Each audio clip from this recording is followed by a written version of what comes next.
রাত তখন প্রায় ১:৩০ থেকে ২টো। চারপাশ একদম নিস্তব্ধ, রাস্তাগুলো ফাঁকা। গোটা গ্রাম তখন গভীর নিদ্রায়। মাঝে মাঝে কোথাও কুকুরের হালকা ডাক, ঘড়ির টিকটিক শব্দ, ঘরের ভিতর সবকিছু যেন শান্ত। ঠিক কিছু সময় পরেই দরজা খুলে একজন ভিতরে ঢুকল। সময় যত এগোচ্ছিল ঘরের ভিতরের পরিবেশটা অদ্ভুতভাবে ভারী হয়ে উঠছিল, যেন কিছু একটা ঘটতে চলেছে। তার পরের দিন ঠিক এমন জিনিস ঘটল যেটা কেউ কল্পনা করতে পারেনি। Hello, I am Suman and you are watching a real case study that deserves to be told. Let's uncover a dark chapter of reality. Today's case is Balakrishna Pujari case. কর্ণাটকার এক জেলা যার নাম উদুপি, সেখানের একটা শহর কারকালা নামে। সেখানে হঠাৎ করেই বালাকৃষ্ণার শরীর অসুস্থ হয়ে পড়ে। তার অসুস্থতার কারণে তাকে লোকাল হাসপাতাল অর্থাৎ রোটারি হসপিটালে তাকে ভর্তি করা হয়। সেখানে তার এক এক রোগ দেখতে পাওয়া যায়, জ্বর থেকে শুরু করে জন্ডিস, লিভার প্রবলেম। এবং এই সমস্ত ঘটনা যখন তার সঙ্গে ঘটছে, সে কোনো মতেই সেই হসপিটালে ঠিক না হওয়ার কারণে আরও অনেক রকম হাসপাতালে তাকে নিয়ে যাওয়া হয়। মানিপাল হসপিটাল, তারপরে মাঙ্গালুরু হসপিটাল, এছাড়াও বেঙ্গালুরুর হসপিটালে তাকে দেখানো হয়, কিন্তু তার শরীরের কোনো রকম পরিবর্তন দেখা যায় না। এরপরে তাকে নিয়ে আসা হয় ঘরে 19 অক্টোবর 2024।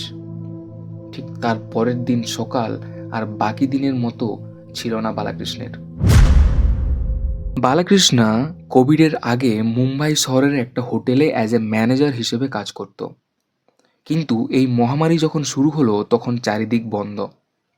তখন বালাকৃষ্ণ তার নিজের শহর কর্ণাটকের উদুপি জেলার কারকালা নামের শহরে একটা কলেজে ক্যান্টিন খুলে সংসার চালাতো। আগের বছর তাদের পুরনো বাড়ি ভেঙে করে নতুন বাড়ি করে এবং নভেম্বর মাসে গৃহপ্রবেশের পূজাও হয়। বালাকৃষ্ণার বাড়িতে তার স্ত্রী প্রতিমা এবং তাদের সন্তান মিলে তাদের সংসার খুব ভালো ভালো চলছিল। প্রতিমা ছিল হাউসওয়াইফ। তাদের ছোট্ট একটা সংসার, সকলে মিলে আনন্দের সঙ্গে বাস করছিল। প্রতিমা বাড়িতে কাজের সঙ্গে সে সোশ্যাল মিডিয়াতেও ভিডিও বানাতো এবং সেই ভিডিওতে মাঝে মাঝে তার স্বামী অর্থাৎ বালাকৃষ্ণকেও সে ভিডিওতে নিত। প্রথম থেকেই প্রতিমা লাক্সারি জীবনযাপন পছন্দ করত। আজিকার গ্রামে বালাকৃষ্ণা প্রতিমার জন্য একটা বিউটি পার্লার খুলে দেয়। 19 অক্টোবর 2024 সালে যখন বালাকৃষ্ণাকে হসপিটাল থেকে বাড়ি নিয়ে আসা হয় তখন সময় ছিল প্রায় ভোর 3:30 মতো। সকলে বালাকৃষ্ণাকে নিয়ে চিন্তিত হলেও কোথাও না কোথাও যেন মনে হচ্ছিল কি লাগছিল না প্রতিমার। বলতে পারেন কোনো ষড়যন্ত্রের সম্মুখীন হতে চলছিল বা ষড়যন্ত্রের মূল কারণ হিসেবে দাঁড়াচ্ছিল। ঠিক তারপরের দিন অর্থাৎ 20 অক্টোবর 2024 যখন রাত্রে সকলে খাবার খেয়ে ঘুমোতে গেল, প্রতিমা যেন কোনো সময়ের অপেক্ষা করছে। ঘড়ির কাঁটায় তখন প্রায় 1:30 থেকে 2টো। গভীর রাত, চারিদিকে কোনো শব্দ নেই। ঝিঝি পোকার একটানা ডাক নিঝুম রাতের এক ঘেয়েমিকে সঙ্গ দেয়। প্রতিমা কল করে দিলীপ হেগড়েকে, তারপরে সে তার বাড়িতে ডাকে। বাড়িতে এসে প্রথমে সে বাথরুমে লুকিয়ে থাকে। এরই মধ্যে এত কিছুর কোনো আজ বালাকৃষ্ণা পায়নি, কারণ সে তখন গভীর নিদ্রায় মগ্ন ছিল। তখনই প্রতিমা আর দিলীপ মিলে বালাকৃষ্ণাকে খুন করে। তারপরেই দিলীপ ওখান থেকে বেরিয়ে যায়। ঘরের ভেতরের আসবাবপত্রগুলো ছায়ার মতো দাঁড়িয়ে আছে, যেন তারা এইমাত্র ঘটে যাওয়া নৃশংসতার নির্বাক সাক্ষী। সকাল তখন 8টা। বালাকৃষ্ণা কোনো রেসপন্স না করায় লোকাল হসপিটাল থেকে একজন ডাক্তার আসেন এবং বালাকৃষ্ণকে মৃত বলে জানান। আমি জানি এই সমস্ত প্রশ্ন বা এই সমস্ত কথা যখন আপনারা শুনছেন আপনাদের মনে স্বাভাবিকভাবেই কিছু প্রশ্ন আসতেই পারে, যেমন এই দিলীপ হেগড়ে কে, তারপরে প্রতিমা কেনই বা এরকম ঘটনা ঘটলো। ঘটালো? এর পেছনের কারণ কি? প্রতিমার সঙ্গে ইনস্টাগ্রামে দিলীপ হেগড়ের আলাপ হয়, যে ছিল কেরালা থেকে। দিলীপ ছিল বড়লোক বাড়ির ছেলে। আলাপ হওয়ার পরে তাদের মধ্যে ফ্রেন্ডশিপ শুরু হয়, কিন্তু এই ফ্রেন্ডশিপ কখন লাভে পরিণত হয় সেটা অনেক পরে জানা যায়। বালাকৃষ্ণের মৃত্যুর পরেই তার বাড়ির লোকজন আজেকারু পুলিশ স্টেশনে কেস রেজিস্টার করে। ঠিক তারপরে কেসের তদন্ত শুরু হতেই এমন এমন সত্য বেরিয়ে আসে, সেটা আমাকে পুরোপুরিভাবে নাড়িয়ে দিয়েছিল। প্রতিমা বালাকৃষ্ণকে গণেশ চতুর্থীর দিন বালাকৃষ্ণকে তার খাবারে পয়জন মিশিয়ে দেয়। পুলিশ এটাও জানায় যে বিগত বেশ কিছুদিন ধরে প্রতিমা তাকে খাবারে পয়জন মিশিয়ে দিত একটু একটু করে।